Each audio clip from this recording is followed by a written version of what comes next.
Did you know that China has over 10 million Catholics, and that most of them are worshipping under strict state rules or underground?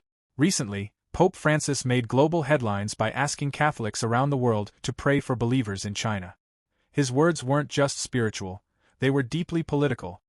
He said, quote, "Prayers have been raised for Chinese Catholics and their communion with the Universal Church." This wasn't random. It was timed with a special feast day, May 24th, dedicated to Our Lady of Sheshan, China's Catholic symbol. But why is the Pope talking about China right now? To understand this, let's go back. China and the Vatican have had a rocky relationship for decades. In 1951, after the Communist Party came to power, China cut diplomatic ties with the Vatican. The reason? The new government saw any loyalty to the Pope as a threat to national unity and control, especially since the Vatican is seen as a foreign power. The Chinese state created its own Catholic Church, the Patriotic Catholic Association, where bishops are approved by the government, not the Pope. This split the community. Many loyal Catholics moved underground, secretly following Rome. In 2018, a controversial deal was struck. China would nominate bishops, but the Vatican could approve or reject them. Critics saw this as the Pope giving in. But the Vatican said it was the only way to protect the faithful in China. So what's really going on? This all ties into China's larger policy of Sinicization of religion. This means shaping all religions, including Catholicism, to match Chinese culture, values, and loyalty to the state. Under President Xi Jinping, religion is tightly monitored.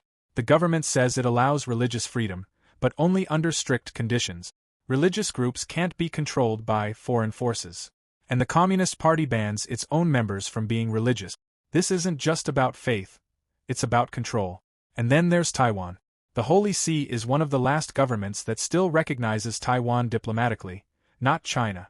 That's a huge sticking point. Beijing wants the Vatican to cut ties with Taiwan before formal relations can happen.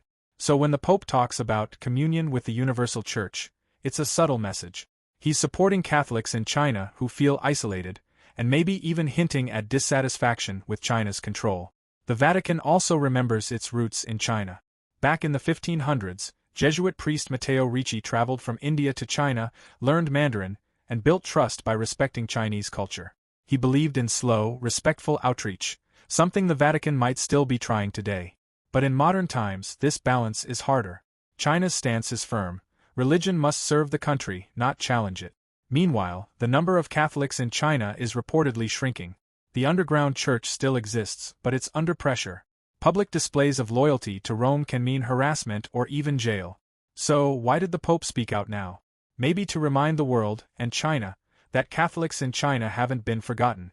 And that, despite diplomacy, faith can still be a quiet form of resistance. If you like the video, then don't forget to subscribe, it really motivates us to create helpful videos.